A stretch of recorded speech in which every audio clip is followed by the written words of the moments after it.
আমাদের প্রতিবেশী বাংলাদেশকে একটা ছোট্ট ডোজ দিতেই ওদের আসল অকাত বেরিয়ে এসেছে।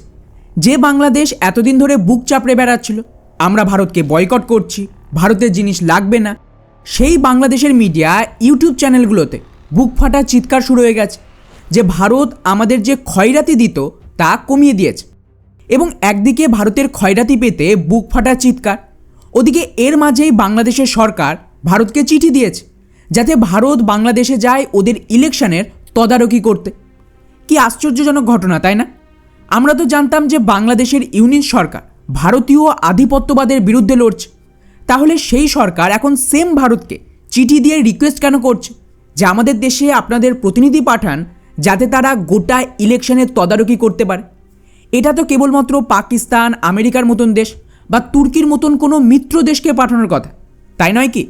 তাহলে হঠাৎ করে এই ঘোল বদলের কারণ কি? ওয়েল, এখানে বাংলাদেশে যা হচ্ছে তা এতটাও সহজ নয় যতটা আপাতভাবে দেখে মনে হচ্ছে।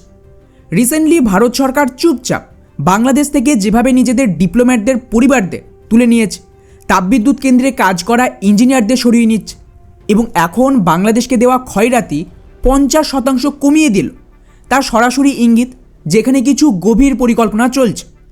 আর এই সব কিছু কোথাও না কোথাও বাংলাদেশের ইলেকশনের সাথে ডিরেক্টলি জড়িয়ে আছে। কেননা যেমনটা আমি আগেও বলেছি যে ভারতের পরিকল্পনা অনুযায়ী ভারত চাইছে কোনো ভারত বিরোধী দল ক্ষমতায় আসুক। স্পেসিফিক্যালি বিএনপিকে মোটামুটি সিলেক্ট করা হয়ে গেছে এবং বিএনপি আমাদের সেই তুরুপের তাস হবে যাকে দিয়ে ভারত সেই সব কিছু করাবে যা আওয়ামী লীগকে দিয়েও গত 10 বছরে হয়ে ওঠেনি। এবং এর জন্য ভারত সরকার বেসিক্যালি একটা খুবই পুরনো চাণক্য নীতিকে কাজে লাগিয়েছে, যেখানে পরিকল্পনা হলো আপনি যদি বিনা যুদ্ধে বা নিজেদের ক্ষতি না করে শত্রুপক্ষকে হারাতে চান, এক্ষেত্রে দুটো কাজ করতে হবে। প্রথমত, শত্রুর যে ইকোনমিক ব্যাকবোন সেটা ধ্বংস করে ইন্টারনালি একটা কেয়স তৈরি, আর দ্বিতীয়টা ওই শত্রুপক্ষকে মারাত্মকভাবে নিজেদের ওপরে নির্ভর করে তোলা এবং এমনভাবে নির্ভর করে তোলা যে আপনি হাত তুলে নিলেই ওই শত্রুপক্ষ ধ্বংস হয়ে যাবে। আর বন্ধুরা, এই ধরনের পদ্ধতি কিন্তু ব্যাপক কাজে আসে যদি আপনি ডিরেক্টলি কোনো কনফ্লিক্টে না জড়িয়ে 100% রেজাল্ট চান।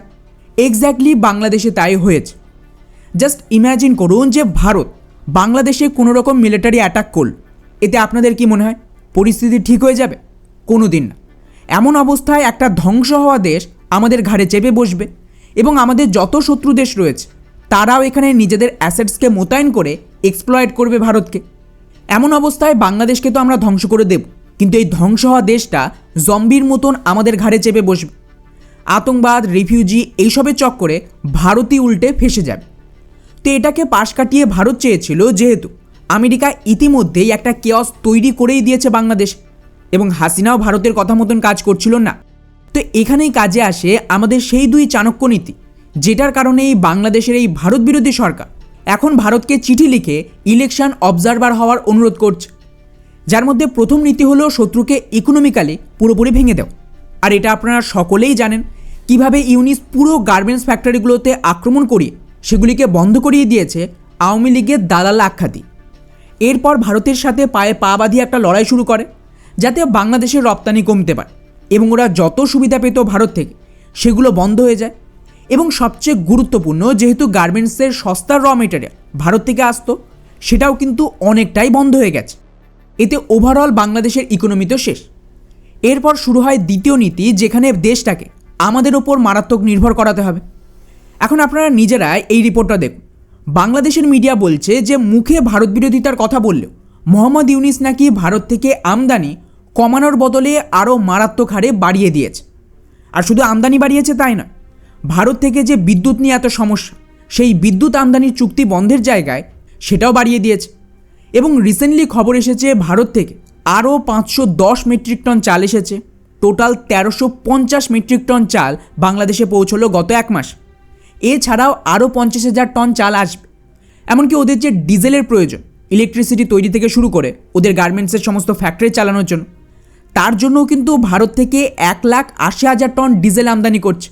আর তার সাথেই আরও 10,000 টন অতিরিক্ত মসুর ডালও আমদানি করছে ভারত থেকে। অর্থাৎ ওভারঅল বিষয়টি এরকম দাঁড়ালো যে ভারত বিরোধিতার নামে কখনো ক্রিকেট বয়কট, কখনো 7 সিস্টার দখলের নামে বেসিক্যালি বাংলাদেশের যে রপ্তানির বাজার ছিল সেটাকে ধ্বংস করে আর ওদের গার্মেন্টস ইন্ডাস্ট্রিকেই ধ্বংস করে দিল।